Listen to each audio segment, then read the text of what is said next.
So, hello friends, welcome to my channel Nagin Group of Education. Today we are discussing about the NCERT question answers of Chapter 3 Periodic Table Exemplar Questions. Now here your next question is first member of each group of representative elements. First member of each group of representative elements S and P block elements show anomalous behavior. Illustrate with two examples कि भाई आपको ये बताना है बच्चे कि जो first block है एस और पी ब्लॉक पे वो एनॉमलस बिहेवियर शो करते हैं। किससे आपको एग्जाम्पल देना है ना, पहले तो हमें ये पता करना है कि एनॉमलस बिहेवियर क्या होता है। एनॉमलस बिहेवियर क्या होता है बेटा कि जब किसी भी फैमिली का जो फर्स्ट मेंबर है, जब किसी भी फैमिली का जो फर्स्ट मेंबर है वो क्या शो करने लग जाए, आपकी डिफरेंट प्रॉपर्टी शो करने लग जाए by rest of the family members, है ना। जैसे एल्कली मेटल का फर्स्ट मेंबर कौन है? लिथियम। अल्कलाइन अर्थ मेटल का कौन सा फर्स्ट मेंबर है? बेरिलियम, है ना। और इस तरह से अगर लिथियम अपने रेस्ट ऑफ द मेंबर से डिफरेंट प्रॉपर्टी शो करने लग जाए, बेरिलियम अपना रेस्ट ऑफ द मेंबर से डिफरेंट प्रॉपर्टी शो करने लग जाए, carbon rest of the member से, या बोरॉन, ठीक है ना, तो ये रेस्ट ऑफ द मेंबर से अपनी डिफरेंट डिफरेंट प्रॉपर्टी शो करते हैं, तो उसको हम क्या बोलते हैं? Anomalous behaviour. क्लियर? नॉट ये जो first member of each group of S and P block elements, जो फर्स्ट मेंबर है एस और पी ब्लॉक का, वो एनॉमलस बिहेवियर शो करता है। अब ये डिफरेंट रीज़न है और क्यों करता है वो देखते हैं। Now first is the small size, क्योंकि उनका क्या होता है? स्मॉल साइज़ होता है। दूसरी, क्योंकि अब नेचुरली बात है जब हम ग्रुपिंग में जाएंगे, क्योंकि हम ग्रुप की बात कर रहे हैं, एक फैमिली की बात कर रहे हैं तो ग्रुप की बात कर रहे हैं। ग्रुप में तो जब जैसे जैसे आप नीचे जाते हैं तो साइज़ इंक्रीज़ करता है, तो यानी जो पहला मेंबर होगा उसका साइज़ कैसा होगा? स्मॉल। अब स्मॉल साइज़ का है, फोर्स ऑफ अट्रैक्शन ज़्यादा है, इलेक्ट्रॉन रिमूव करना डिफ़िकल्ट है, दैट मीन्स उसकी आयनाइजेशन एंथैल्पी कैसी होगी? हाई। फिर है फर्स्ट मेंबर है, इलेक्ट्रॉन रिमूव करना डिफ़िकल्ट है लेकिन फोर्स ऑफ अट्रैक्शन ज़्यादा है, तो अल्टीमेटली इलेक्ट्रॉन को ऐड करना बड़ा ईजी है, तो उनकी हाई नेगेटिव क्या होगी? इलेक्ट्रॉन गेन एंथैल्पी होगी। उसके बाद इनमें से किस जो फर्स्ट मेंबर है अपनी अपनी फैमिली के, उनके पास किसी भी पास भी डी ब्लॉक्स नहीं है, डी ब्लॉक ऑर्बिटल नहीं है या डी ऑर्बिटल नहीं है, तो जिसकी वजह से वो अपनी कोवलेंसी को ज़्यादा नहीं कर सकते। अब यानी कोवलेंसी मीन्स बेटा कि अपने साथ दूसरे एटम को ज्वाइन नहीं कर सकते मोर देन 3 और मोर देन 4। तो यही से हम देखते हैं कि एग्जांपल्स देखें तो लिथियम फर्स्ट मेंबर का उसकी डिफरेंट प्रॉपर्टी है rest of the member, beryllium उसकी डिफरेंट प्रॉपर्टी है रेस्ट ऑफ द मेंबर, है ना। तो हम देखते हैं कैसे, जैसे लिथियम जो पहला मेंबर है स्मॉल साइज होने की वजह से उसके कंपाउंड्स कैसे होते हैं? कोवलेंट नेचर के, जबकि बाकी के कैसे होते हैं? आयनिक नेचर के, है ना। ये बाकी क्या है? आयनिक नेचर के, जबकि लिथियम की आयनाइजेशन एंथैल्पी बड़ी ज़्यादा होती है, रेस्ट ऑफ द मेंबर की कैसी होती है? कम। और सेकेंड अगर हम बेरिलियम की बात करें सेकेंड ग्रुप की, तो वो भी डिफरेंट प्रॉपर्टी शो करता है। बेरिलियम कार्बाइड्स वो रिएक्ट करते हैं किसके साथ? विद वाटर टू फॉर्म करते हैं methane gas, while rest of the member जो होता है वो क्या प्रोड्यूस करते हैं? एसिटिलीन, ठीक है। बेरिलियम जो है कोऑर्डिनेशन नंबर का 4, ये मैंने आपको बोला था कि जो फर्स्ट मेंबर होता है क्योंकि उसके पास डी ऑर्बिटल नहीं होता, वो सिर्फ क्या शो करते हैं? ओनली कोवलेंसी 4 तक ही एक्सपेंड करते हैं, तो इसलिए बेरिलियम अपना कोऑर्डिनेशन नंबर 4 तक शो करता है, बाकी रेस्ट ऑफ द मेंबर नहीं करते। वो हाँ मोर देन 4 भी शो कर सकता है। नाउ नेक्स्ट क्वेश्चन इज कि P block elements form acetic, basic और एम्फोटेरिक ऑक्साइड्स। जो पी ब्लॉक एलिमेंट्स होते हैं वो एसिटिक ऑक्साइड्स बनाते हैं, बेसिक बनाते हैं, एम्फोटेरिक बनाते हैं।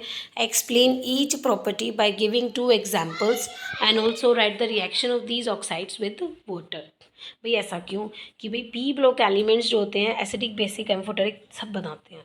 तो अब हम ये देखते हैं पी ब्लॉक एलिमेंट का मतलब जब हम कहाँ जाते हैं? Right to left. अब जब हम राइट टू लेफ्ट जाते हैं एसिडिक करेक्टर तो है ऑक्साइड्स का इंक्रीज़ करता है, नेचुरली बात है, क्योंकि जैसे जैसे हम जाएंगे साइज़ डिक्रीज़ करेगा तो फोर्स ऑफ अट्रैक्शन बढ़ेगी, तो इलेक्ट्रॉन को ऐड करना बड़ा ईजी है पर निकालना डिफिकल्ट है। अब जहाँ इलेक्ट्रॉन ईजिली ऐड होएगा तो इसका मतलब उसकी इलेक्ट्रॉन गेन एंथैल्पी बढ़ेगी, और इलेक्ट्रॉन गेन एंथैल्पी कैसे बढ़ती है? By the using of negative. तो जितनी ज़्यादा एनर्जी रिलीज़ होएगी यानी मोर नेगेटिव वैल्यू होएगी, उतना इलेक्ट्रॉन को ऐड करना हमारा क्या हो जाता है? ईजी। तो P blocks when we move left to right in the P period, acidic character of the oxides increases due to increase in the electron negativity. अब ये कह रहे हैं for example in the second period, अगर हम second period की बात करें from boron to carbon to nitrogen, ठीक है, बोरोन के कैसे होते हैं एम्फोटेरिक, कार्बन का कैसा है एसिडिक, नाइट्रोजन का कैसा है एसिडिक। थर्ड पीरियड में जाते हैं, अगेन एसिडिक करेक्टर इंक्रीज करता है, aluminium to silicon to phosphorus to sulphur to chlorine, aluminium से सल्फर पे जाएंगे, सल्फर से फास्फोरस पे जाएंगे, जैसे Al2O3 एम्फोटेरिक नेचर है, सिलिकॉन का वीक एसिड है, फास्फोरस का और वीक इससे थोड़ा स्ट्रॉन्ग एसिड है, अल्टीमेटली अप टू क्लोरीन तक जाते जाते हमारा एसिडिक करेक्टर क्या हो जाता है इंक्रीज करता चला जाता है। तो इससे हमें ये पता चलता है कि जब हम लेफ्ट टू राइट जाते हैं एसिडिक करेक्टर इंक्रीज करता है, ठीक है। अब आते हैं डाउन द ग्रुप, अब हम जाते हैं डाउन द ग्रुप। जब हम बोरॉन फैमिली की बात करते हैं ऑक्साइड्स ऑफ 13 ग्रुप, तो हमारा फर्स्ट मेंबर है बोरॉन फैमिली में बोरॉन, उसके नीचे एल्यूमिनियम, गैलियम, इंडियम, टेल्यूरियम, यही है, ठीक है। Boron, aluminium, gallium, indium and tellurium. अब बोरॉन वीकली एसिडिक है क्योंकि ये जो है थोड़ी बहुत बेसिक प्रॉपर्टी भी शो करता है ना। उसके बाद एल्यूमिनियम, गैलियम कैसे हैं एम्फोटेरिक है, उसके बाद इंडियम में जाते हैं बेसिक है, और उसके बाद टेल्यूरियम पे जाते हैं स्ट्रांगली बेसिक। तो यानी जब हम डाउन द ग्रुप जाते हैं हमारा एसिडिक करेक्टर डिक्रीज होता है, लेकिन हमारा बेसिक करेक्टर क्या हो जाता है इंक्रीज हो जाता है। यानी हम वीकली एसिड से किसकी तरफ जा रहे हैं स्ट्रांगली बेसिक की तरफ। क्यों? क्योंकि down the group size increase करता है, instead of addition electron remove करना बड़ा आसान हो जाता है, और जहाँ इलेक्ट्रॉन रिमूव होता है वहाँ का कौन सा करेक्टर इंक्रीज करता है मेटालिक करेक्टर। अब मेटल का करेक्टर इंक्रीज करे तो नेचुरली बात है उसके अंदर कैसे होते हैं बेसिक करेक्टर आता है। Now next is the nature of the oxide of 15 group elements. Now अब हमें ऑक्साइड्स ऑफ ग्रुप 15 ग्रुप कहना है। अब ग्रुप 15 का फर्स्ट मेंबर कौन है nitrogen, nitrogen, phosphorus, arsenic, antimony and bismuthine. तो जब हम नाइट्रोजन टू बिस्मिथाइन तक जाते हैं नाइट्रोजन एसिडिक होता है, और नीचे आएंगे तो एसिडिक करेक्टर और डिक्रीज करेगा। फिर आर्सेनिक का कैसा होता है एम्फोटेरिक होता है, और उसके बाद एम्फोटेरिक से हम कहाँ जाएंगे बेसिक करेक्टर में जाएंगे। दैट मीन्स जैसे जैसे हम डाउन द ग्रुप जाएंगे अगेन साइज इंक्रीज करेगा, अगेन इलेक्ट्रॉन रिमूव करना ईजी हो जाएगा, अगेन बेसिक करेक्टर इंक्रीज करेगा। Among the oxides of the same elements higher the oxidation number of the elements. अगर हम डिफरेंट सेम एलिमेंट के oxides की बात करें तो जैसे जैसे oxidation number of the element increase करेगा ना, higher the oxidation number of element stronger is the acid. And for example SO3, ठीक है, इज स्ट्रॉन्गर देन SO2। अब ऐसा क्यों? क्योंकि SO3 में क्या हो जाएगा सल्फर का क्या चार्ज है +6, और जबकि SO2 में सल्फर का क्या चार्ज है +4, ठीक है। तो यानी higher oxidation state higher acidic character. B2O3 weakly acidic है and dissolution in water to form orthoboric acid. B2O3 को अगर हम कहें पानी में डालें तो वो क्या बनाता है ऑर्थोबोरिक एसिड, और orthoboric acid does not react act as a protonic acid. वो प्रोटोनिक एसिड की तरह एक्ट नहीं करता, मतलब आयनाइज होता नहीं है, बट वो किसकी तरह एक्ट करता है एक लुईस बेस की तरह एक्ट करता है। क्लियर हुआ? तो यहाँ से हमें पता चलता है कि जब हम डाउन द ग्रुप जाते हैं तो हमारा बेसिक स्ट्रेंथ इंक्रीज होता है, लेकिन जब पीरियड में जाते हैं तो हमारा एसिडिक स्ट्रेंथ इंक्रीज करता है। सेम है see this reaction B2O3 boron try oxide. जब हम बोरॉन ट्राई ऑक्साइड में वाटर पास करते हैं तो हमारा क्या निकलता है boric acid, orthoboric acid, that is H3BO3।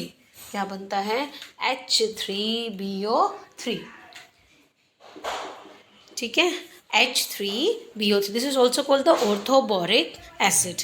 लेकिन जब इसी ऑर्थोबोरिक एसिड को अगर हम पानी में डालते हैं then it does not receive the protonic, क्योंकि प्रोटोन तो रिलीज करता ही नहीं है, BOH3 + HOH। तो ये पानी से OH नेगेटिव को रिसीव करता है, तो ये क्या बन जाता है BOH4 नेगेटिव, और क्या रिलीज़ करता है H पॉजिटिव। इसने खुद नहीं निकाला, लेकिन जो वाटर का था वो H पॉजिटिव रिलीज़ हुआ है ना। तो इसलिए रिलीज़ हुआ तो इसका मतलब एसिडिक नेचर तो ये शो करेगा ही करेगा। तो Al2O3, अब यहाँ से भी पता चला कि वो एक वीक एसिड है, खुद नहीं कर रहा, लेकिन पानी में डालने के बाद पानी H पॉजिटिव आयन रिलीज़ कर रहा है। ऐसे ही Al2O3 वो एक एम्फोटेरिक नेचर का है, लेकिन वो क्या है इनसॉल्यूबल है किसके अंदर वाटर के अंदर, लेकिन जब आप उसको एल्कलीज में सॉल्व करते हैं तो हमें रिएक्ट कर जाता है विद एसिड्स के साथ। तो योर फर्स्ट इज Al2O3। अगर आप उसमें NaOH डालेंगे then you will get the sodium aluminate, that is NaAlO2, और साथ में क्या रिलीज निकलेगी, वाटर। और अगर आप इसी में ही एसिड डाल देंगी HCl then you will get AlCl3 और plus water. Then again you will see this कि जो एल्यूमिनियम ऑक्साइड्स है react with as well as base as well as acid. Next is tellurium oxides. Tellurium oxide एक basic है। बेटा हम यहाँ पे डाउन द ग्रुप जाते जा रहे हैं तो हमें पता है कि टेल्यूरियम ऑक्साइड क्या है, एक बेसिक है as NaOH due to its lower oxidation state. अब बेसिक नेचर क्यों है, क्योंकि लोअर ऑक्सीडेशन स्टेट है +1 की टेल्यूरियम ऑक्साइड्स पे। तो यानी TiO2 को पानी में डालेंगे तो वो एसिड में डालेंगे तो क्योंकि एसिड से रिएक्ट करेगा तो क्या बनेगा, टेल्यूरियम क्लोराइड, और साथ में क्या निकलेगा, वाटर। सेम ईयर फास्फोरस में डालेंगे तो you will get the phosphoric acid. इसका मतलब ये एसिड की तरह बिहेव करता है। ऐसे ही अगर आप Cl2O7, ठीक है, पर क्लोरिक, जो आप क्लोरिक एसिड है उस अगर आप उसमें क्लोरेट में अगर हम पानी रिलीज़ करते हैं Cl2O7 dichlorine heptoxide, this is called dichlorine heptoxides. अगर आप इसके अंदर पानी डालेंगे तो you will get the HClO4, that is called the perchloric acid which is strong acid. तो यहाँ से हमें पता चलता है कि जब हम डाउन द ग्रुप जाते हैं तो हमारा एसिडिक करेक्टर जो होता है वो जब हम लेफ़्ट टू राइट जाएंगे तो हमारा एसिडिक करेक्टर क्या होता है, वो इंक्रीज़ करता है, जबकि डाउन द ग्रुप जाएंगे तो हमारा बेसिक करेक्टर इंक्रीज़ करता है। Now next is your question is, how would you explain the fact that the first ionization enthalpy of the sodium is lower than that of magnesium? आप कैसे explain करेंगे जो first ionization enthalpy है sodium की वो lower होती है than that of magnesium से, but it second ionization enthalpy is higher than the magnesium. So firstly you have to write the electronic configuration of this sodium and magnesium. So let's check it.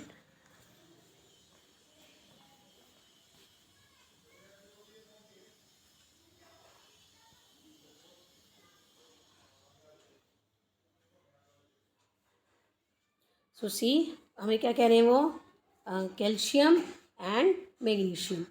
कौन सी कह रहे हैं वे, calcium and magnesium.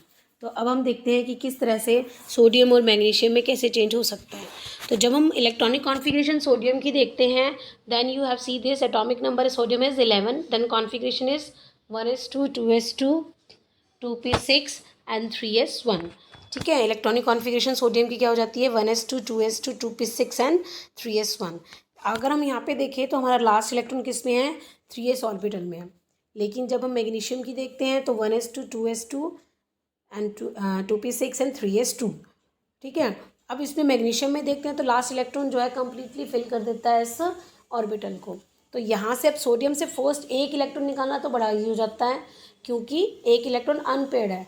लेकिन magnesium में pairing होने की वजह से और कम्प्लीटली फिल्ड होने की वजह से ऑर्बिटल में हमें ज़्यादा आयनाइजेशन एनर्जी देनी पड़ती है, इसलिए फर्स्ट आयनाइजेशन एंथैल्पी मैग्नीशियम की ज़्यादा होती है लेकिन सोडियम की कम होती है। लेकिन अगर हम इसी को ही देखें, अगर सेकेंड आयनाइजेशन एंथैल्पी देखें तो after removal of first electron, after removal of one electron sodium acquire noble gas electronic configuration सी 1s2 2s2 2p6, जबकि मैग्नीशियम में क्या आ जाएगी 1s2 2s2 2p6 and 3s1। ठीक है, अब हमें जब सेकेंड इलेक्ट्रॉन रिमूव करना होगा तो सोडियम की तो इलेक्ट्रॉनिक कॉन्फ़िगरेशन कम्प्लीटली फिल हो जाती है, लेकिन मैग्नीशियम में अब यहाँ पे अनपेयर्ड इलेक्ट्रॉन आ जाता है। तो अब हम सेकेंड टाइम मैग्नीशियम में से निकालना तो इजी हो जाता है लेकिन हमें सोडियम में निकालने में डिफ़िकल्टी हो जाएगी, इसलिए सेकेंड आयनाइजेशन एंथैल्पी सोडियम की ज़्यादा होती है as compared with the magnesium. Now next question is, what do you understand by exothermic reaction and the endothermic reaction? This is very easy question बच्चे। What is exothermic reaction? Reaction in which the heat is evolved. ठीक है, reaction in which heat is evolved is called exothermic reaction and the endothermic reaction, reaction in which heat is absorbed, तो उसे हम क्या बोलते हैं, एंडोधर्मिक reactions. तो जब हम रिएक्शंस देखते हैं, सपोज कैल्शियम ऑक्साइड भी आपने क्या पास करा, CO2 gas, and you will get this calcium carbonate अगर कैल्शियम कार्बोनेट, तो in this while doing this reactions a lot of heat is released, so the del H comes out to be negative. now means enthalpy change comes out to be negative. और जिस भी reaction की enthalpy change negative आती है तो उसको हम क्या बोलते हैं, एक्सोथर्मिक रिएक्शंस. तो del H कितनी आएगी, -178.3 किलो जूल पर मोल. बट एंडोथर्मिक रिएक्शन में क्या होगा, सपोज अमोनिया को हमने ब्रेक करा and it converted into N2 + H2. when you while breakage of this ammonia you will need the heat, there will be no releasing of heat but you use it. तो that means आपकी value कितनी आएगी, positive में. तो energy कितनी हो जाएगी, 91.8 kilo joule पर मोल. That you absorb this value ना, अब्जॉर्ब दिस एनर्जी. तो इसका मतलब ये कैसी है आपकी एंडोथर्मिक रिएक्शन. एंडोथर्मिक में एंथैल्पी चेंज हमेशा पॉजिटिव आता है और एक्सोथर्मिक में एंथैल्पी चेंज हमेशा नेगेटिव आता है. Now your next question is arrange the element of nitrogen, phosphorus, oxygen and sulfur in the order of, ठीक है, increasing first ionization enthalpy, increasing non-metallic character and give reason for the arrangement assigned. कि आपको ये बताना है first ionization enthalpy, non metallic character, जब हम nitrogen, phosphorus, oxygen. तो अगर आप ये चीज़ देखें, नाइट्रोजन टू फास्फोरस, ठीक है, and oxygen two sulphur. Nitrogen के बाद ऑक्सीजन फैमिली आती है, तो नाइट्रोजन से ऑक्सीजन तो आप जाओगे पीरियड में, लेकिन नाइट्रोजन के नीचे फास्फोरस है तो इसका मतलब आप किस में जाओगे, ग्रुपिंग में. ऐसे ऑक्सीजन से सल्फर में आओगे तो कहाँ आ रहे हो, ग्रुपिंग में.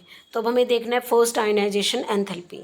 तो अब हमें तो ये पता है ना, आयनाइजेशन एंथैल्पी जब हम पीरियड में जाते हैं तो डिक्रीज़ करती है क्योंकि साइज़ छोटा है, सॉरी इंक्रीज़ करेगी क्योंकि साइज़ छोटा है. लेकिन जब हम ग्रुपिंग में आएंगे तो आयनाइजेशन एंथैल्पी बढ़ती है क्योंकि साइज़ बड़ा है. क्लियर. तो यानी अब इसमें नाइट्रोजन से हम कहाँ जा रहे हैं, फास्फोरस में. नाइट्रोजन से हम कहाँ जा रहे हैं, ऑक्सीजन में. इसका मतलब ऑक्सीजन की ज़्यादा है, नाइट्रोजन की कम है. लेकिन नाइट्रोजन की क्या अगर देखा जाए तो due to half filled orbital उसकी एनर्जी ज़्यादा है. तो इन चारों में सबसे ज़्यादा किसकी पाएगी, नाइट्रोजन की. उससे कम किसकी पाएगी, ऑक्सीजन की, क्योंकि साइज़ तो फिर भी छोटा है. फिर उसके बाद हम आएंगे सल्फर और फास्फोरस में. ठीक है, क्योंकि हम जा रहे हैं पीरियड में, है ना. और फास्फोरस की क्या है, अगेन है तो भाई नोबल गैस, हाफ फिल्ड है, तो फास्फोरस की पाएगी. अब उस सबसे कम किसकी पाएगी, सल्फर की पाएगी. तो ionization enthalpy increases as you move left to right and top to bottom ionization enthalpy decrease करती है. तो nitrogen is highest ionization enthalpy than oxygen. क्यों, क्योंकि उनकी हाफ फिल्ड एक्स्ट्रा स्टेबल है. ठीक है, same here for the phosphorus, ionization enthalpy उसकी ज़्यादा होगी. क्यों, क्योंकि हाफ फिल्ड ऑर्बिटल है सल्फर से. सो इसलिए हम उनकी आयनाइजेशन एंथैल्पी का जो ऑर्डर होगा वो क्या हो जाएगा, sulphur, phosphorus, oxygen and nitrogen. Again non metallic character, तो हमें पता है जब हम पीरियड में जाएंगे तो नॉन मेटालिक करेक्टर बढ़ता है, लेकिन हम ग्रुपिंग में जाएंगे तो नॉन मेटालिक करेक्टर घटता है. तो नॉन मेटालिक करेक्टर का अगर हम सही वो देखें तो क्योंकि हम कहाँ जा रहे हैं, दिस नाइट्रोजन टू ऑक्सीजन, तो ऑक्सीजन ज़्यादा है नॉन मेटल करेक्टर में, नाइट्रोजन उससे कम है. तो सबसे ज़्यादा ऑक्सीजन फिर नाइट्रोजन. अब हम ग्रुपिंग में जाते हैं तो हम नॉन मेटालिक करेक्टर डिक्रीज़ करता है, देन सल्फर, देन फास्फोरस. तो यानी नॉन मेटालिक करेक्टर सबसे ज़्यादा किसका होगा, ऑक्सीजन का, उससे कम नाइट्रोजन का, उससे कम सल्फर का, उससे कम फास्फोरस का. So I hope you understand these questions, बच्चे. So if you like my video, please like it, share it, and now next question is explain the deviation in the ionization enthalpy of some elements from the general trend by using the given figure. So बच्चों देखिए, ये आपको एक diagram आपको दिया हुआ है, एक see this, that is ionization enthalpy, atomic number of elements. Atomic number increases. Firstly lithium to beryllium to boron. Lithium to beryllium आपका क्या हो रहा है, आयनाइजेशन एंथैल्पी इंक्रीज हो रही है, बोरॉन में डिक्रीज हो गई. Then boron to carbon to nitrogen increase हो रही है. देन नाइट्रोजन से ऑक्सीजन फिर डिक्रीज हो गई. And then oxygen to fluorine to neon फिर इंक्रीज हो गई. तो ये जो पैटर्न है, इस पैटर्न को हमने एक्सप्लेन करना है बाय दिस क्वेश्चन. तो सीधे देखते हैं क्या कहते हैं pattern. Ionization enthalpy increases in a period. तो ये तो हमें पता है क्योंकि साइज डिक्रीज कर रहा है, पीरियड पे जाते हैं साइज डिक्रीज करता है, nuclear force of attraction increase होता है. So the ionization enthalpy increases in a period with increase in the atomic number. And this graph show few exception and note the linear relationship ionization, और वो किस किस बीच में आपने exception देखा, beryllium की आयनाइजेशन एनर्जी ग्रेटर देन होती है किससे, बोरॉन से। क्यों? क्योंकि due to the filled orbital of the beryllium has 1s2 2s2 but the boron has 1s2 2s2 and 2p1। और अगर आप नाइट्रोजन ऑक्सीजन में देखें, nitrogen is exactly half filled orbital 1s2 2s2 and 2p3, but the oxygen is 1s2 2s2 and 2p4। Now next question is explain the following. This electronegativity of the element increases on moving from left to right. अब हमें ये चीज़ explain करनी है बच्चे कि कैसे electronegativity increase करती है जब हम लेफ्ट टू राइट इंक्रीज करते हैं. Now as we move left to right we know that size of the atom goes on decreases. अब size of the atom decrease करेगा तो nuclear force of attraction increase होएगी. इसका मतलब upcoming electron को क्या फेस करना पड़ेगा, अट्रैक्शन. और जब अपकमिंग इलेक्ट्रॉन अट्रैक्शन फेस करेगा तो इलेक्ट्रॉन आप इजीली जो होती है वो ऐड कर सकते हो. इसलिए इलेक्ट्रॉन गेन एंथैल्पी या इलेक्ट्रॉन नेगेटिविटी जो होती है वो फ्रॉम लेफ्ट टू राइट क्या होती है, वो इंक्रीज करती है. So the electronegativity generally increases on moving across a period from left to right, from lithium to fluorine. अब ऐसा क्यों? Because due to the decrease in the atomic size and increase in the effective nuclear charge. क्योंकि size decrease कर रहा है, nucleus का force of attraction increase कर रहा है. As a result of the increase in the effective nuclear charge the attraction of the outer electron and the nucleus increases. अब जैसे जैसे इफेक्टिव न्यूक्लियर चार्ज बढ़ेगा तो इलेक्ट्रॉन और न्यूक्लियस के बीच में क्या हो जाएगी, अट्रैक्शन और इलेक्ट्रोनेगेटिविटी इंक्रीज करती चली जाएगी. Now next ionization enthalpy decreases in a group. Ionization enthalpy जो होती है वो डिक्रीज क्यों करती है ग्रुप में, फ्रॉम टॉप टू बॉटम. अब टॉप टू बॉटम हम जैसे जाएंगे we know that size increases, और जहाँ साइज से इंक्रीज करेगा इफेक्टिव न्यूक्लियर चार्ज जो होता है वो डिक्रीज करने लग जाता है. और जहाँ इफेक्टिव न्यूक्लियर चार्ज डिक्रीज करेगा इसका मतलब न्यूक्लियस और इलेक्ट्रॉन के बीच की फोर्स ऑफ अट्रैक्शन क्या हो रही है, कम हो रही है. So on moving down a group there is a gradual decrease in the ionization enthalpy. This decrease in the ionization enthalpy is due to the net effect of the following factors. First factors, on moving down the group nuclear charge increases. Naturally बात है, atomic number बढ़ेगा तो proton बढ़ेगा, proton बढ़ेगा तो nucleus का charge बढ़ेगा. Second, there is a gradual increase in the size due to addition of main energy shell. Energy भी बढ़ती चली जाएगी, ग्रेजुअल इंक्रीज होएगा साइज का. क्यों? क्योंकि इलेक्ट्रॉन डिफरेंट डिफरेंट शेल के अंदर एंटर कर रहा है. ठीक है. But there is a increase in the shielding effect on the outermost electron due to increase in the number of inner electrons. लेकिन शील्डिंग इफेक्ट भी बढ़ता जा रहा है. क्यों? क्योंकि आउटर के इलेक्ट्रॉन को न्यूक्लियस का फोर्स ऑफ अट्रैक्शन नहीं मिल पा रहा. क्यों? Due to the presence of this inner electrons. Thus इसका मतलब शील्डिंग या स्क्रीनिंग इफेक्ट इंक्रीज करता चला जाता है. So the effect of increase nuclear charge and the shielding effect, ये जो दो मेन फैक्टर है कि साइज भी इंक्रीज कर रहा है, शील्डिंग इफेक्ट भी इंक्रीज कर रहा है, वो ज़्यादा मोर इफेक्टिव होता है as compare to increase in the nuclear charge. As a result electron become less and less firmly held to the nucleus as we move down the group and there is a gradual decrease in the ionization enthalpy in a group.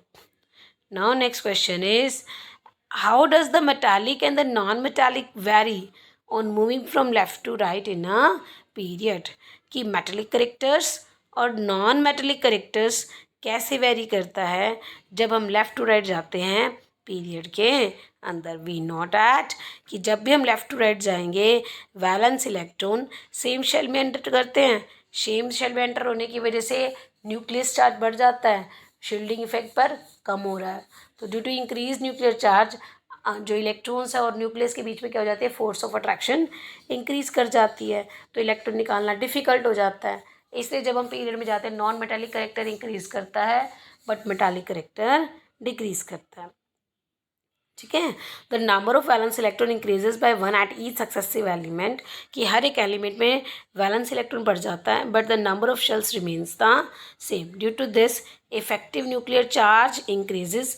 More is the effective nuclear charge, more will be the attraction between the nucleus and the electron, hence the tendency to lose the electron decreases but the gaining of electron is increases. As you all know, gaining of the electron is the this property is the is for the non-metal. So this result in the decrease in the metallic character. Furthermore, tendency to gain the electron increases with the increase in effective nuclear charge, and this is the property of the non-metal. So as we move left to right, जो क्या बोलते हैं उसको, metallic character तो decrease करता है, but non metallic character क्या करता है, वो डिक्रीज करता है, इंक्रीज करता है. The radius of the sodium ions cations, radius of the sodium ions, जो ये सोडियम आयंस है कीटायंस है जो, वो लेस क्यों होता है सोडियम एटम से.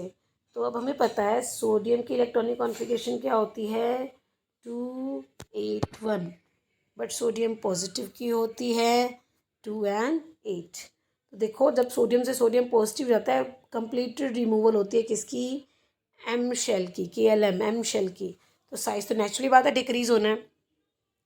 The radius of the sodium ion is less than the sodium atom because sodium ion is formed by the loss of one energy shell. So that's why the sodium ion जो है उनका size जो है वो smaller than होता है as compare to sodium atom. Now next is, among the alkali metal which element do you expect to be the best electronegative? alkali elements में जो अगर आपके हिसाब से बेस्ट लीस्ट इलेक्ट्रोनेगेटिव अगर हम देखा जाए तो कौन सा, ठीक है. अब इलेक्ट्रोनेगेटिव मीन्स इलेक्ट्रॉन को अपनी तरफ अट्रैक्ट करना. इलेक्ट्रोनेगेटिविटी क्या होती है कि भाई इलेक्ट्रॉन को अपनी तरफ अट्रैक्ट करना. तो जब हम देखते हैं एल्कली मेटल में टॉप टू बॉटम तक पहुंचते हैं तो साइज डिक्रीज करता है, साइज इंक्रीज करता है. साइज इंक्रीज करेगा तो इलेक्ट्रॉन डालना डिफ़िकल्ट हो जाएगा, ठीक है, बट इलेक्ट्रॉन रिमूवल करना बड़ा ईजी हो जाता है. तो जब हम lithium to beryllium lithium to sodium to potassium to rubidium to caesium जाते हैं, रेगुलरली साइज इंक्रीज करेगा, रेगुलरली मेटालिक करेक्टर इंक्रीज करेगा. तो इलेक्ट्रॉन निकालना बड़ा आसान है बट डालना बड़ा मुश्किल है. तो that's why among the alkali metal जो लास्ट एलिमेंट होगा उसकी इलेक्ट्रोनेगेटिविटी सबसे कम होगी क्योंकि उसका साइज सबसे बड़ा होगा. तो last element is the caesium. So caesium is the most electropositive और द लीस्ट इलेक्ट्रोनेगेटिव, ठीक है, among the alkali metal since the electronegativity character decrease करता है down the group. Now next is you have to match the correct radius with the elements. Beryllium, carbon, oxygen, boron, nitrogen. अब हम देखते हैं तो size जो हम period में जैसे beryllium, boron, carbon, nitrogen, oxygen, इसका मतलब हम कहाँ जा रहे हैं साइज पर. जो ultimately we move to the along a period, और पीरियड पे जाते हैं तो साइज जो होता है वो रेगुलरली डिक्रीज करता है. इसका मतलब बेरिलियम का जो साइज होगा वो सबसे बड़ा पाएगा क्योंकि बेरिलियम के बाद बोरॉन पे जाते हैं, ठीक है, बोरॉन से carbon, carbon to nitrogen.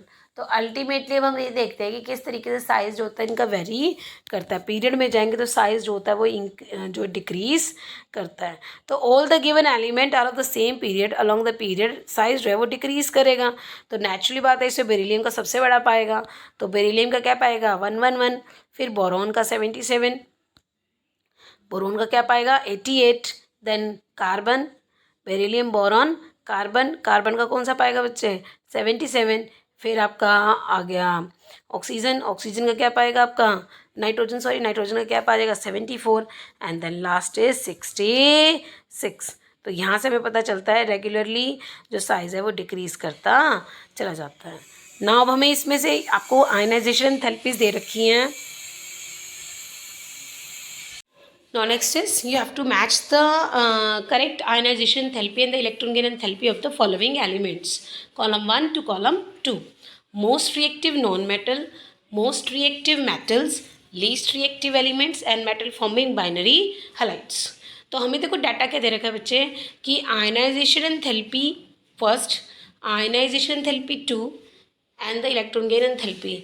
Ionization enthalpy 1 का मतलब है बच्चे कि फर्स्ट इलेक्ट्रॉन हम निकाल रहे हैं. सेकेंड आयनाइजेशन का मतलब है कि हम दूसरा इलेक्ट्रॉन रिमूव कर रहे हैं. और इलेक्ट्रॉन गेन एंथैल्पी का मतलब है कि हम इलेक्ट्रॉन ऐड कर रहे हैं. जितनी कम आयनाइजेशन एनर्जी होगी उतनी आसानी से इलेक्ट्रॉन रिलीज़ करेंगे, ठीक है, उतनी आसानी से इलेक्ट्रॉन क्या होगा रिलीज़ होगा.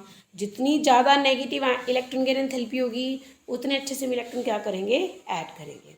तो let's start with the first most reactive non metal. तो पहले हम ये देखते हैं एक नॉन मेटल क्या होता है जो आसानी से इलेक्ट्रॉन को गेन कर ले, है ना, वो एक अच्छा नॉन मेटल होता है. वो उतना अच्छा ही रिएक्टिव भी होता है। और एक नॉन मेटल अच्छा कौन सा होता है, जिसकी electron gain enthalpy more and more negative. जब हम यहाँ पे देखते हैं कि ये जो एलिमेंट है इसकी इलेक्ट्रॉन गेन एंथैल्पी जो है -328 बहुत ज़्यादा है, इसका मतलब ये इलेक्ट्रॉन को बड़ी आसानी से ऐड कर सकता है। इसका मतलब ये क्या पाएगा, most reactive non metal. Next is the most reactive metal. अब मोस्ट रिएक्टिव मेटल, फिर हम ये देखते हैं एक मेटल क्या होता है। एक मेटल वो मेटल होता है जो आसानी से इलेक्ट्रॉन को रिलीज करता है और लॉस करता है। इसका मतलब एक अच्छा मेटल जो आसानी से इलेक्ट्रॉन लॉस कर रहा है, तो उसका मतलब उसकी आयनाइजेशन एनर्जी कैसी पाएगी, सबसे कम। तो here is the one ionization energy 419। इसका मतलब ये मोस्ट रिएक्टिव मेटल मिलेगा। तो यानी option A least reactive element. अब यहाँ पे ना तो मेटल की बात की गई है और ना ही नॉन मेटल की बात की गई है, यहाँ पे एलिमेंट की बात की गई है। तो अगर एक एलिमेंट की बात करें तो एलिमेंट तो वो मेटल भी हो सकता है और वो नॉन मेटल भी हो सकता है। अगर मेटल है और किस में पूरा लीस्ट, इसका मतलब लीस्ट रिएक्टिव का मतलब मेटल की बात करें तो सबसे ज़्यादा आयनाइजेशन एनर्जी होगी, और अगर आप नॉन मेटल की बात करें या तो आयनाइजेशन एनर्जी नेगेटिव में होगी या फिर वो लेस नेगेटिव होगी या फिर पॉजिटिव होगी। Here one element that is the D, देखा जाए तो इसकी आयनाइजेशन एनर्जी सबसे ज़्यादा है और आपकी इलेक्ट्रॉन गेन एंथैल्पी भी कौन सी है, प्लस में है। तो इसका मतलब इसका आंसर क्या पाएगा, C. Now next one, last one is metal forming binary halides. Metal forming, the here option is D. Now next is metal forming binary halides. अब now what is binary halides? halide का मतलब fluorine, chlorine, bromine. आपको पता है इन सब पे minus charge है। Binary में तो 2 हलाइड्स लग रहे हो, इसका मतलब ऐसा मेटल जिसके ऊपर क्या चार्ज पाएगा, 2 पॉजिटिव का। इसका मतलब ऐसा मेटल जो 2 इलेक्ट्रॉन रिलीज करता हो। इसका मतलब ऐसा मेटल जो 2 लूज कर रहा है, तो आयनाइजेशन एनर्जी भी उसकी दोनों की दोनों कैसी होनी चाहिए, कम। सो सीरीज ऑप्शन सी, एक तो 738 आयनाइजेशन एनर्जी और क्या है 1451, सेकेंड भी कम है फर्स्ट भी कम है। तो इसका आंसर क्या पाएगा, C. Next is electronic configuration of some element are given in column 1 and electron gain enthalpy of some element given in column 2. Match the electronic configuration with the electron gain enthalpy. आपको electronic configuration को electron gain enthalpy के साथ match करना है। So your first is 1s2 2s2 2p6। तो अगर हम देखें आउटर मोस्ट शेल में p भी कम्प्लीटली फिल्ड है और s भी कम्प्लीटली फिल्ड है, ठीक। इसका मतलब ये कौन सा पाएगा, एक नोबल गैस। और अगर हम देखें तो 6 2 8 2 10 ये किसकी इलेक्ट्रॉनिक कॉन्फ़िगरेशन है, एक नोबल गैस की। और नोबल गैस की इलेक्ट्रॉन गेन एंथैल्पी क्या होती है बेटा, पॉजिटिव, क्योंकि उसके अंदर तो इलेक्ट्रॉन डालने का मतलब होता है इलेक्ट्रो एनर्जी को देना। तो इसका ऑप्शन क्या पाएगा, D. Now next is 1s2 2s2 2p6 3s1। Now अगर हम देखें 6 2 8 2 10 और 1 11, ठीक है। अब नेचुरल बात है इलेक्ट्रॉन इसकी, ये तो मेटल है ना, और इसकी इलेक्ट्रॉन गेन एंथैल्पी जो होगी लेस एंड लेस नेगेटिव पाएगी। इसका मतलब इसमें अब लेस एंड लेस नेगेटिव कौन सा है, ये, तो यानी ये कौन सा पाएगा, ऑप्शन ए। नाउ आप थर्ड पे आ जाए कि 5 2 7 2 9। तो इसका मतलब ये क्या पाएगा, एक हैलोजन, फ्लोरीन। और आपको तो पता है फ्लोरीन की इलेक्ट्रॉन गेन एंथैल्पी हाईएस्ट होती है, मोर एंड मोर नेगेटिव। तो इसका मतलब ये कहाँ पाएगा, बी -328 किलो जूल पर मोल। नाउ नेक्स्ट इज 4 2 6 2 8, यानी किसका है, ऑक्सीजन का। ना आपको पता है ऑक्सीजन की आप ऐड तो कर सकते हो 2 इलेक्ट्रॉन, लेकिन आपका एक इलेक्ट्रॉन ऐड करने के बाद क्या हो जाती है, रिपल्शन क्रिएट हो जाती है। तो डैट मीन्स हमें अब जो होगी इलेक्ट्रॉन गेन एंथैल्पी जो उसकी है वो लेस नेगेटिव होने लग जाती है। तो ये किसका पाएगा, सी। So here there is a explanation. The electronic configuration correspond to the noble gas. आपको पता है कि जो अगर completely filled है तो noble gas है, और noble gas की इलेक्ट्रॉन गेन एंथैल्पी कैसी होती है, पॉजिटिव। नाउ नेक्स्ट आपका क्या था, एल्कली मेटल। तो एल्कली मेटल की जो सब इलेक्ट्रॉन गेन एंथैल्पी होती है लेस एंड लेस नेगेटिव होती है। So that means -53 kilo joule पर मोल। थर्ड ऑप्शन क्या था, electron gain enthalpy of halogen की हाईएस्ट होती है।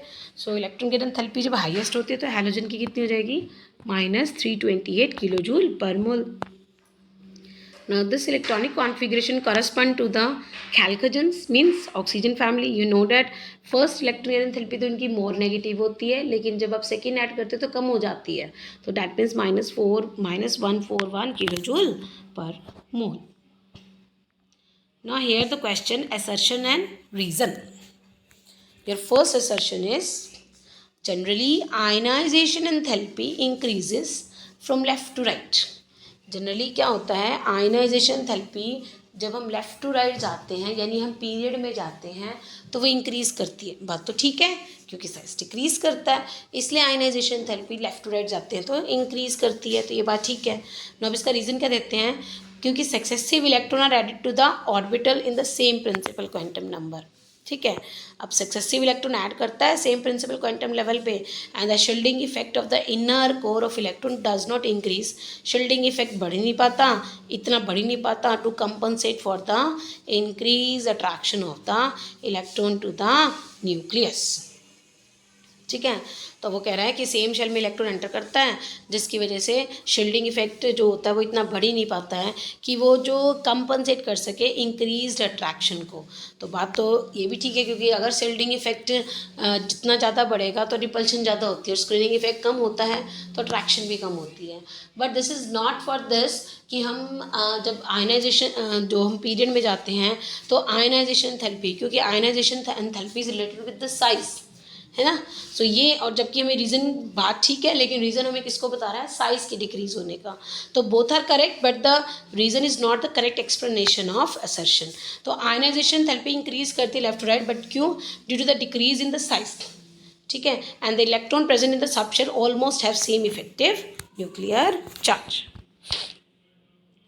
Now B, boron has the smaller first ionization enthalpy. Boron की आयनाइजेशन एंथैल्पी जो है जो क्या कहते हैं फर्स्ट आयनाइजेशन एंथैल्पी है वो कम होती है बेरिलियम से. तो पहले तो हमें देखना पड़ेगा ऐसा है भी कि नहीं है. तो let's do with the configuration. Boron 1s2 2s2 ये 4 1s2 2s2 2p1 ये एटॉमिक नंबर 5. तो ये तो बात ठीक कह रहा है, क्योंकि बेरिलियम के आउटर मोस्ट शेल में वो जो बोरॉन है उसके आउटर मोस्ट शेल में एक इलेक्ट्रॉन आराम से निकल लेंगे, है ना. जबकि बेरिलियम की कॉन्फ़िगरेशन कैसी है, एग्जैक्टली फुलफिल्ड है, तो उसमें से निकालना डिफिकल्ट है इलेक्ट्रॉन को. सो ये बात असर्शन इज करेक्ट कि बोरॉन की फर्स्ट आयनाइजेशन एंथैल्पी जो होती है स्मॉलर होती है बेरिलियम से. अब रीज़न क्या कहता है, penetration of the 2s. The penetration of the 2s electron to the nucleus is more than the 2p, and hence 2p electron is more shielded by the inner core of electron that the 2s electrons. अब वो क्या कहना चाहता है इस case में कि ये जो बात है कि पेनिट्रेशन, ये बात भी ठीक है, क्योंकि 2s इलेक्ट्रॉन पहले होता है फिर 2p जाता है, तो जो इंक्रीज न्यूक्लियर चार्ज होता है उसका इफेक्ट 2s पे ज़्यादा होता है एज़ कम्पेयर टू 2p. तो जो पेनिट्रेशन इफेक्ट है, क्योंकि वो न्यूक्लियस के बिल्कुल पास है एस ऑर्बिटल, तो उसमें ज़्यादा है as compare to 2p. Hence 2p electron से 2p electron is more shielded by the inner core of the electron that the 2s electrons. भाई 2p इलेक्ट्रॉन इनर के इलेक्ट्रॉन से बचा रहता है, मतलब शील्डिंग इफेक्ट है. बात तो ठीक है, but how it is related with the first ionization enthalpy, है ना.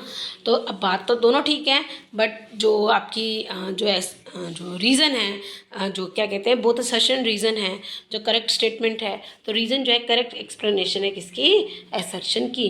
क्यों, क्योंकि देखो 2s इलेक्ट्रॉन में से 2s ऑर्बिटल में से इलेक्ट्रॉन निकालना डिफिकल्ट है. भाई पेनिट्रेशन इफेक्ट है, न्यूक्लियस के बिल्कुल पास है, न्यूक्लियस उसको पकड़ के बैठा हुआ है, लेकिन 2p उससे दूर हो गया है, तो 2p दूर होने की वजह से उस पर अब इलेक्ट्रॉन का इतना इफेक्ट नहीं, न्यूक्लियस का इतना इफेक्ट नहीं हो पाया है, इसलिए आप आराम से इलेक्ट्रॉन को रिलीज कर सकते हो. Now next question is electron gain enthalpy become less negative as we go down a group.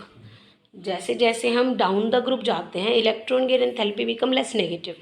Electron gain enthalpy जो होती है वो लेस नेगेटिव हो जाती है as we move down the group. क्या ये बात ठीक है, अगर हम डाउन द ग्रुप जाते हैं इलेक्ट्रॉन गेन एंथैल्पी जो होती है वो लेस एंड लेस नेगेटिव होती है, क्योंकि साइज इंक्रीज होता चला जाता है, और लेस एंड लेस नेगेटिव का मतलब इलेक्ट्रॉन गेन एंथैल्पी डिक्रीज हो रही है. बात तो ठीक है. अब इससे रीज़न क्या देते हैं वे कि size of the atom increases on moving down the group. ठीक बात है भाई, साइज इंक्रीज कर रहा है और एडिड इलेक्ट्रॉन जो है न्यूक्लियस से दूर होता चला जा रहा है। तो both are correct with correct explanation. तो आंसर क्या होगा इसका? B. Now next question, discuss the factors affecting the electron gain enthalpy and the trends. तो अब हमें देखना है बेटा कौन से ऐसे फैक्टर्स हैं जो इलेक्ट्रॉन गेन एंथैल्पी को अफेक्ट करते हैं। तो फर्स्टली द साइज, है ना। तो पहला है जो इस एक्सप्लेनेशन में, that will be the nuclear charge, second size of the atom, third is electronic configuration. ये 3 फैक्टर्स ऐसे होते हैं जो इलेक्ट्रॉन गेन एंथैल्पी को क्या करते हैं? अफेक्ट करते हैं। तो फर्स्ट इज न्यूक्लियर चार्ज। जितना ज़्यादा न्यूक्लियस का चार्ज होगा उतना ज़्यादा वो फोर्स ऑफ अट्रैक्शन दिखाएगा इलेक्ट्रॉन्स को, और उतनी ज़्यादा आप क्या ऐड करते जाओगे? इलेक्ट्रॉन को। और electron gain enthalpy more and more negative होती चली जाती है। As the electron gain enthalpy become more negative as the nuclear charge increases, thus due to the attraction for the incoming electron, if the nuclear charge is high, क्योंकि upcoming electron के लिए बहुत ज़्यादा attraction हो जाती है अगर आपका क्या है? न्यूक्लियस चार्ज ज़्यादा है। Now second is the size of the atom. With the increase in the size of the atom, distance, अगर एटम का साइज बढ़ता चला जाएगा, डिस्टेंस किसकी? न्यूक्लियस और किसकी? अपकमिंग इलेक्ट्रॉन की इंक्रीज होती चली जाएगी। अब जब डिस्टेंस इंक्रीज करेगी तो न्यूक्लियस उसके ऊपर अपना फोर्स ऑफ अट्रैक्शन नहीं दिखा पाएगा, और जहाँ फोर्स ऑफ अट्रैक्शन नहीं दिखेगा वहाँ पे इलेक्ट्रॉन गेन एंथैल्पी क्या हो जाती है? कम। नाउ इलेक्ट्रॉनिक कॉन्फ़िगरेशन, जो एग्जैक्टली हाफ फिल्ड होते हैं और फुल फिल्ड होते हैं, ठीक है, उनकी स्मॉल टेंडेंसी होती है इलेक्ट्रॉन को एक्सेप्ट करने की, इसलिए उनकी इलेक्ट्रॉन गेन एंथैल्पी क्या होती है? लेस नेगेटिव होती है। Now next is the variation. जब हम पीरियड में जाएंगे और जब हम ग्रुपिंग में जाएंगे, तो firstly as we move along a group, ठीक है, डाउन द ग्रुप, तो on moving down a group the size and the nuclear charge increases. जैसे जैसे हम नीचे जाते हैं हमें पता है साइज बढ़ रहा है, साइज बढ़ेगा तो न्यूक्लियर चार्ज बढ़ेगा, न्यूक्लियर चार्ज बढ़ा तो डैट मीन्स प्रोटॉन बढ़ रहा है। लेकिन जो इंक्रीज्ड न्यूक्लियर चार्ज है वो शील्डिंग इफेक्ट को कंपनसेट नहीं कर पा रहा है। क्यों? क्योंकि जैसे जैसे नीचे जाएंगे बाहर के इलेक्ट्रॉन को अंदर के इलेक्ट्रॉन यानी इनर इलेक्ट्रॉन्स जो होते हैं वो शील्ड कर जाते हैं, प्रोटेक्ट कर जाते हैं। सो इलेक्ट्रॉन गेन एंथैल्पी जो होती है बिकम लेस नेगेटिव होती चली जाती है ना, इसका मतलब डिक्रीज होती चली जाती है। लेकिन यही सेम केस अगर हम चाहे वो अगर आपका नॉन मेटालिक का ग्रुप हो चाहे वो मेटल्स का ग्रुप हो।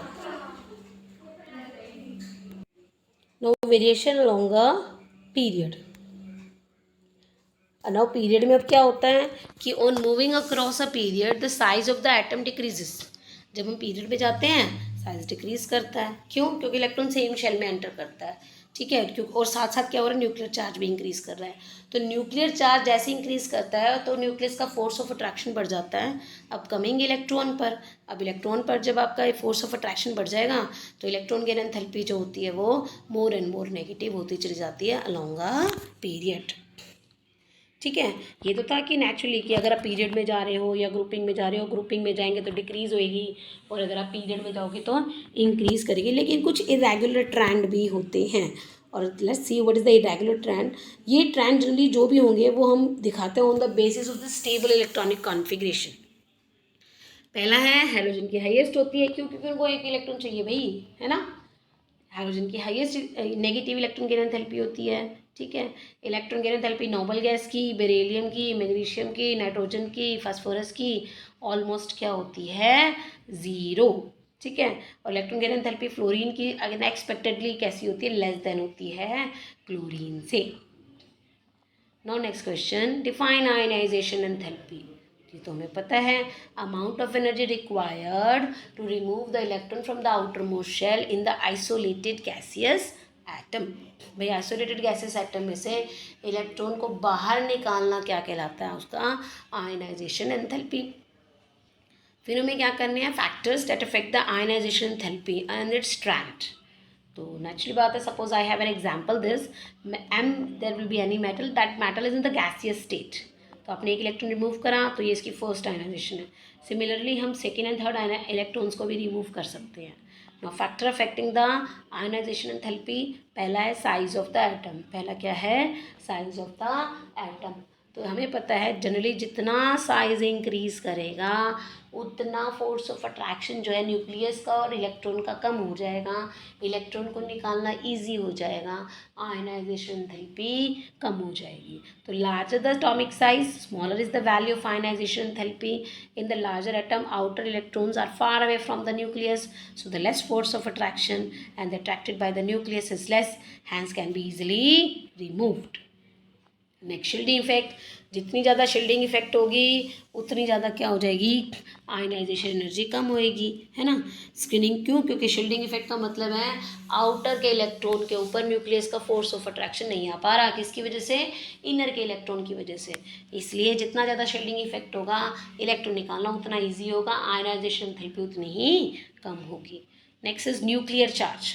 As the nucleus charge increases, आपको पता है न्यूक्लियस का जितना चार्ज बढ़ेगा उतना फोर्स ऑफ अट्रैक्शन बढ़ेगा इलेक्ट्रॉन्स पे, तो इलेक्ट्रॉन निकालना डिफिकल्ट हो जाएगा, तो आयनाइजेशन एंथैल्पी भी बढ़ जाएगी। So the ionization enthalpy directly proportional to the nucleus charge.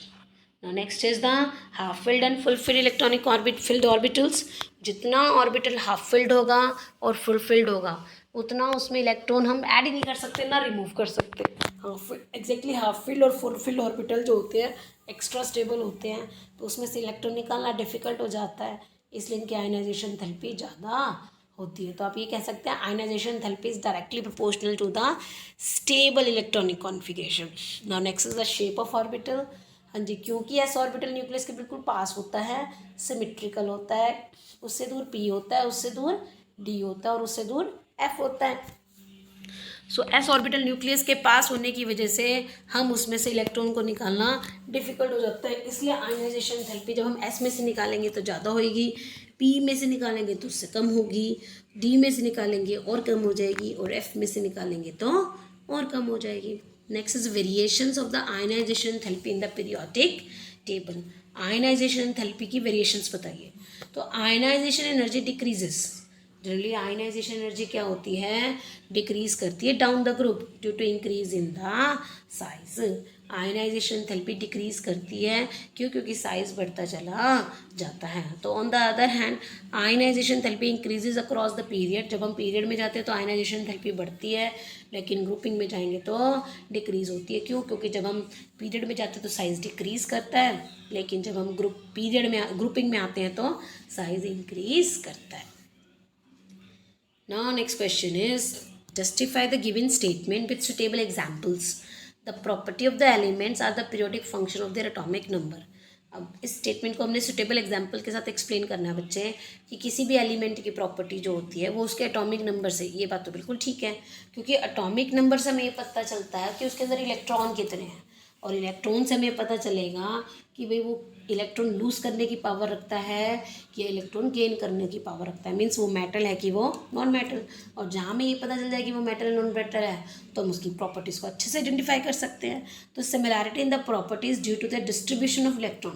भाई किसी भी एलिमेंट की जो सिमिलैरिटीज़ होती है ना एलिमेंट्स की, वो क्यों होती हैं, उनकी distribution of electron in the outer most orbital और इलेक्ट्रॉनिक कॉन्फिगरेशन, और जो कि किस पे डिपेंड करती है, एटॉमिक नंबर पे।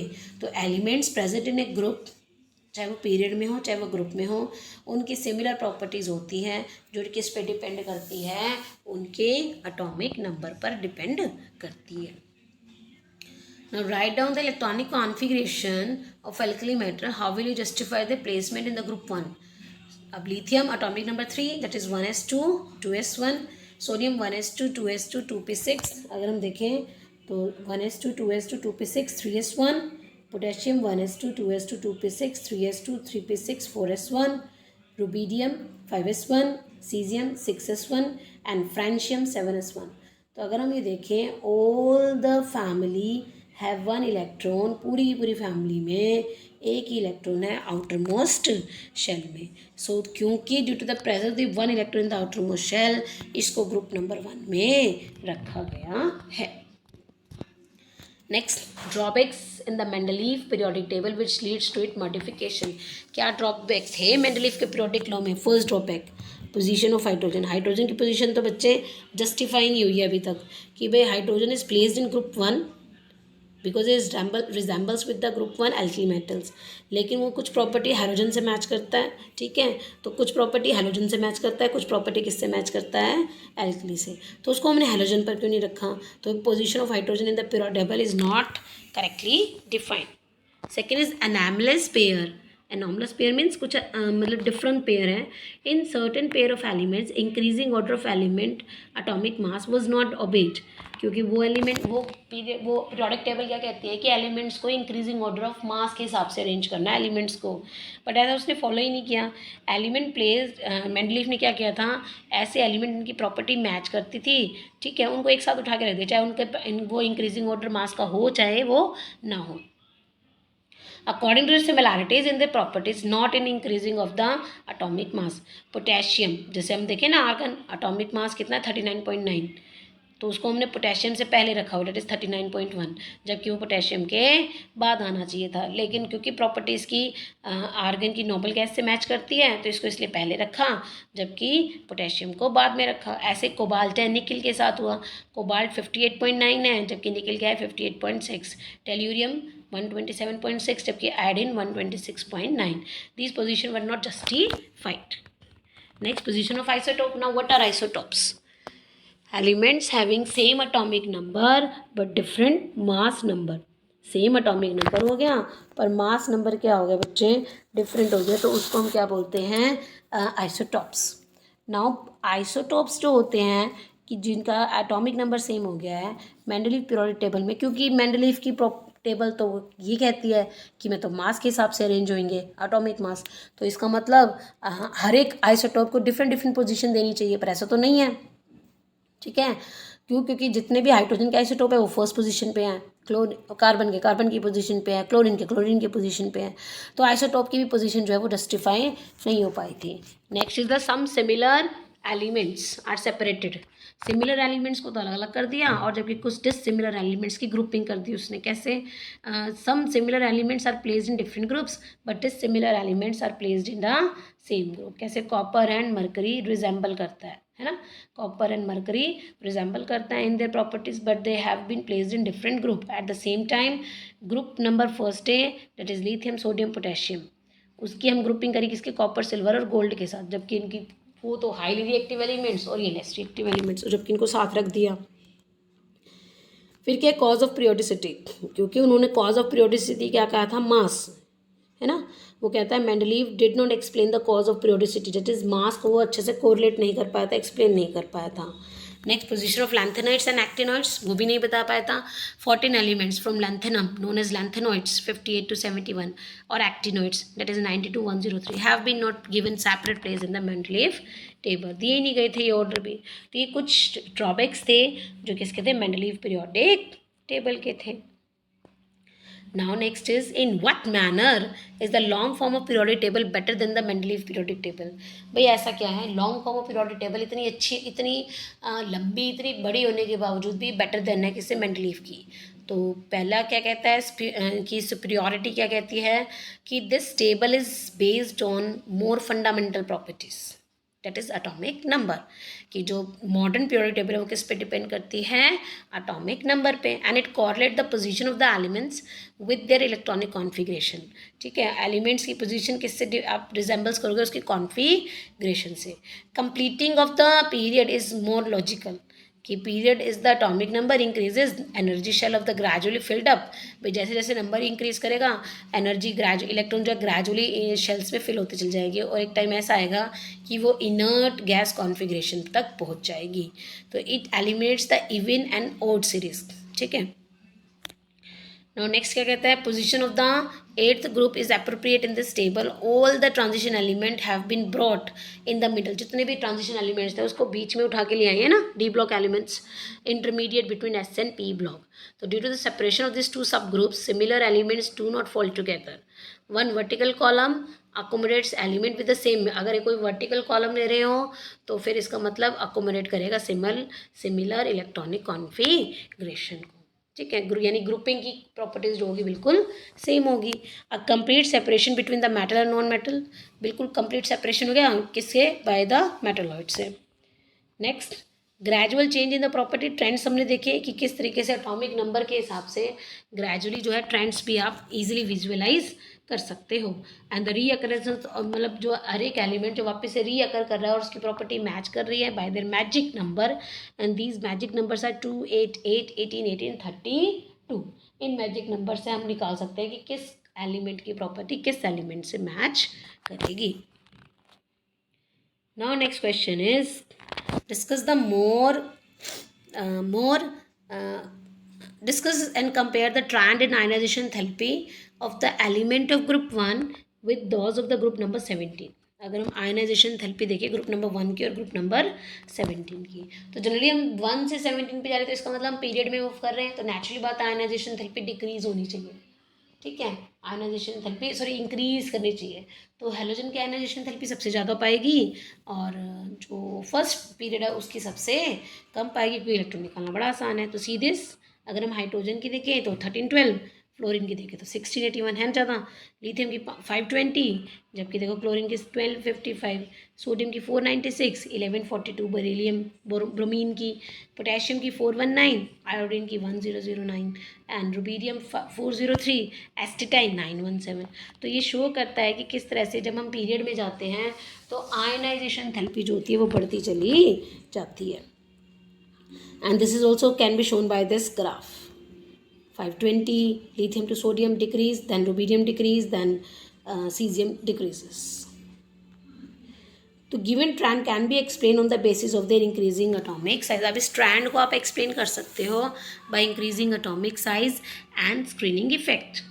जब हम डाउन द ग्रुप जाते हैं साइज इंक्रीज करता है gradually due to addition of one more new principal quantum number, जिसकी वजह से डिस्टेंस न्यूक्लियस की इलेक्ट्रॉन के इंक्रीज करती चली जाती है, जिसकी वजह से इलेक्ट्रॉन निकालना बड़ा आसान है। इसलिए आयनाइजेशन थेरेपी क्या हो जाती है, डिक्रीज करती है।